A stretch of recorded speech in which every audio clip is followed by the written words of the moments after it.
किती फुटलेले नशीब घेऊन जन्माला येतात काही माणसे, ज्यांच्या पोटाला असे लेकरे जन्म घेतात. आता बघा ना, एक टाइम मध्ये मुंबईमध्ये खूप मोठा व्यापारी असलेला कपड्यांचा शिवचरण रामचंद्र गुप्ता, याला 3 मुलीच होत्या, एकही मुलगा नव्हता.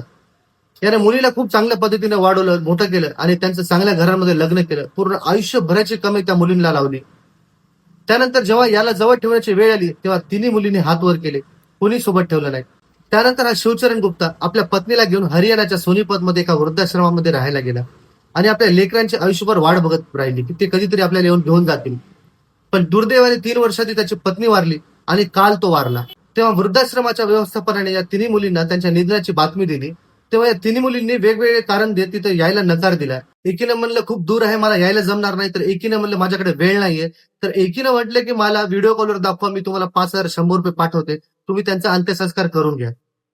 बरं, अंत्यसंस्कार करते असताना व्हिडिओ कॉलवर दाखवत असताना सुद्धा किती क्रूरतेची हद्द पण बघा. ती म्हणत होती की हे केव्हा संपणार आहे, मला आंघोळीला जायचंय. अभी और कितना टाइम लगेगा? तो हम लोग पिक्चर आएंगे और नाइट एक्स्ट्रा दिलाएंगे.